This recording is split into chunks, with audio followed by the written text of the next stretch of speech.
नमस्कार। बाल विद्या मंदिर की ऑनलाइन कक्षाओं में आप सभी का हार्दिक स्वागत है। पिछले अध्याय में हमने पादपों में पोषण के अंतर्गत पादपों के विभिन्न पोषण के आधार पर विभिन्न भागों को अपन ने पढ़ा कि किस प्रकार पादप जो है अपना भोजन ग्रहण करते हैं। इसमें हमने स्वपोषी और विषमपोषी दो प्रकार के भागों के बारे में पढ़ा। स्वपोषी यानी वे जीव जो अपना भोजन स्वयं बनाते हैं स्वपोषी कहलाते हैं, और विषमपोषी जो अपना भोजन स्वयं नहीं बनाते हैं। फिर इसके अलावा हमने प्रकाश संश्लेषण के बारे में चर्चा की कि प्रकाश संश्लेषण क्रिया द्वारा पेड़ पौधे अपना भोजन स्वयं किस प्रकार से निर्मित करते हैं, इसके बारे में हमने इसमें पढ़ा था। आज हम यहाँ पढ़ने वाले हैं कि पादप जो है किस प्रकार अपना भोजन का निर्माण करते हैं। ये अपने को एक चित्र दे रखा है, चित्र नंबर 1.3 कि एक पादप है, ये एक पादप है। इस पादप के अंतर्गत इसे जड़, तना और पत्ती तीन भागों में इसको बांटा गया है। पादप जो है सूर्य के द्वारा सौर ऊर्जा यानी प्रकाश प्राप्त करता है, फिर जड़ों के द्वारा जमीन से जल एवं खनिज लवणों का अवशोषण करता है। सूर्य से प्रकाश और जमीन के द्वारा जल और खनिज लवण ग्रहण करने के पश्चात पादप के अंदर उपस्थित क्लोरोफिल वर्णक यह सूर्य के प्रकाश की उपस्थिति में वायुमंडल से कार्बन डाइऑक्साइड और जमीन से जल एवं खनिज लवणों का अवशोषण करके प्रकाश संश्लेषण क्रिया द्वारा भोजन का निर्माण करता है, और इसके द्वारा भोजन निर्माण के दौरान इसमें से ऑक्सीजन गैस इसमें से बाहर निकलती है। इस प्रकार पादप जो है अपने भोजन का निर्माण करते हैं। इसके अलावा पत्तियों के अतिरिक्त पादपों के दूसरे हरे भागों जैसे हरे तने, हरी शाखाओं में भी प्रकाश संश्लेषण होता है।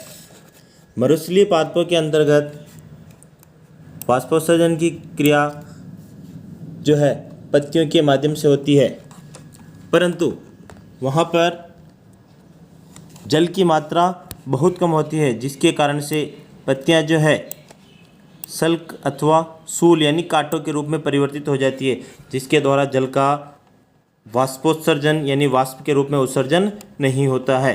पादप के तने हरे रंग के होते हैं जो प्रकाश संश्लेषण का कार्य करते हैं, यानी जिनके अंदर पत्तियां छोटी होती है तो उनके अंदर तनों का रंग भी हरा होता है, जिसके कारण से वह प्रकाश संश्लेषण के कार्य में सहयोग करती है। हरी पत्तियों के अतिरिक्त अन्य वर्ण की पत्तियों में भी क्लोरोफिल होता है, यानी हरे रंग के अलावा जिन पत्तियों का रंग हरा नहीं होता है तो उनके अंदर भी क्लोरोफिल उपस्थित होता है, परंतु इन पत्तियों में उपस्थित लाल, भूरे अथवा अन्य वर्ण क्लोरोफिल के हरे रंग का प्रच्छादन कर देते हैं, अर्थात ढक लेते हैं। जिसे हम देखते हैं कि पत्ती जब सर्वप्रथम बाहर निकलती है तने से, तो उसके अंदर उसका जो रंग है वह हरा रंग का न होकर लाल या भूरे रंग का हो सकता है, लेकिन जैसे जैसे पत्ती बड़ी होती है तो उसका रंग जो है पूर्ण रूप से हरा हो जाता है। फिर इन पत्तियों के अंदर क्लोरोफिल उपस्थित हो जाता है जो प्रकाश संश्लेषण की क्रिया द्वारा भोजन का निर्माण करता है। इसके अलावा आपने गीली दीवारों पर, तालाब अथवा ठहरे हुए जलाशय में हरे अवपंकी कई जैसे पादप दिखाई देते हैं। हरे रंग की एक परत अपने को दिखाई देती है। ये सामान्यतः कुछ जीवों की वृद्धि के कारण अपने को उसमें दिखाई देते हैं, जिन्हें शैवाल कहा जाता है। क्या आप कल्पना कर सकते हैं कि इनका रंग हरा क्यों होता है? यानी जो पानी के अंदर भाग है स्पष्ट रूप से अपने को हरा दिखाई देता है, तो इनका हरा होने का कारण क्या हो सकता है? इनमें जो है क्लोरोफिल उपस्थित होता है, जिसके कारण से ये अपने को हरे रंग के दिखाई देते हैं। यानी क्लोरोफिल का रंग जिसे हम हरित वर्णक भी कहते हैं, जिसके कारण से पत्तियां हरे रंग की होती है, इसलिए जो पानी के अंदर काई दिखाई देती है वह पूर्ण रूप से हरे रंग की होती है। शैवाल भी प्रकाश संश्लेषण द्वारा अपना भोजन स्वयं बनाते हैं। पादपों में कार्बोहाइड्रेट के अतिरिक्त अन्य खाद्य पदार्थों का संश्लेषण। जो पादप है जमीन से जल एवं खनिज लवणों का अवशोषण करता है, वायुमंडल से कार्बन डाइऑक्साइड ग्रहण करता है, फिर भोजन का निर्माण करता है। तो उसमें कार्बोहाइड्रेट प्राप्त होता है। तो पौधे जो हैं कार्बोहाइड्रेट के अलावा भी कुछ अन्य पदार्थों का संश्लेषण करते हैं, इसके बारे में हम इसके अंदर पढ़ते हैं। अभी आपने पढ़ा कि प्रकाश संश्लेषण प्रक्रम द्वारा पादप कार्बोहाइड्रेट का संश्लेषण करते हैं। कार्बोहाइड्रेट का अर्थ होता है इसके अंदर कार्बन, हाइड्रोजन एवं ऑक्सीजन से ये बने होते हैं। इनका उपयोग खाद्य के अन्य घटकों के संश्लेषण में होता है। परंतु प्रोटीन नाइट्रोजनी पदार्थ है जिसमें कार्बन, ऑक्सीजन एवं हाइड्रोजन के अतिरिक्त नाइट्रोजन भी आवश्यक होता है। यानी जो प्रोटीन है उसके अंदर कार्बन, हाइड्रोजन और ऑक्सीजन के अलावा नाइट्रोजन की आवश्यकता भी होती है।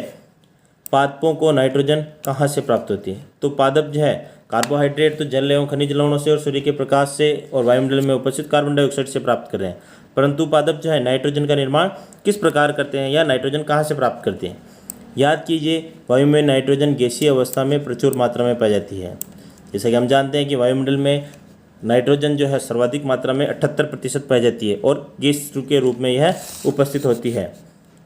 परंतु पादप इसका अवशोषी रूप इसी रूप में नहीं कर सकता। यानी पादप जो है वायुमंडल से डायरेक्ट इसका अवशोषण यानी नाइट्रोजन को डायरेक्ट वह बाहर से ग्रहण नहीं कर सकता है। मिट्टी में कुछ विशेष जीवाणु होते हैं जो गैसीय नाइट्रोजन को उपयोगी कार्बनिक यौगिकों में परिवर्तित कर मृदा में निर्मुक्त करते हैं। तो ये डायरेक्ट ग्रहण नहीं करते हैं। तो इसके लिए क्या होता है कि ज़मीन के अंदर कुछ विशेष प्रकार के जीवाणु होते हैं, राइजोबियम बैक्टीरिया। ये जीवाणु वायुमंडल में उपस्थित नाइट्रोजन को ग्रहण करते हैं और ग्रहण करके उनको मृदा के रूप में मृदा के अंदर वो निर्मुक्त कर देते हैं।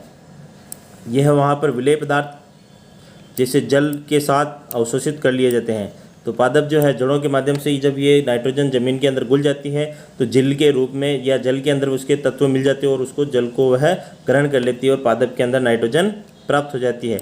संभवतः आपने देखा है कि किसान अपने खेतों में खाद उर्वरक डालते हैं जिनमें नाइट्रोजनी पदार्थों की प्रचुरता होती है। यानी NPK nitrogen, potassium, phosphorus, urea जो हम खेत में डालते हैं जिसके अंदर नाइट्रोजनी पदार्थ की मात्रा अधिक होती है। तो जैसे ही वह ज़मीन के अंदर घुलता है तो पादप उसको ग्रहण कर लेते हैं। इस प्रकार अन्य संगठकों के साथ पादपों की नाइट्रोजन की मांग की पूर्ति हो जाती है।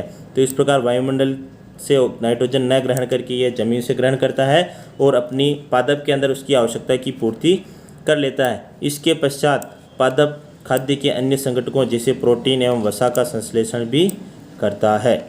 तो आज हमने पत्तियां किस प्रकार भोजन का निर्माण करती है ये हमने पढ़ा।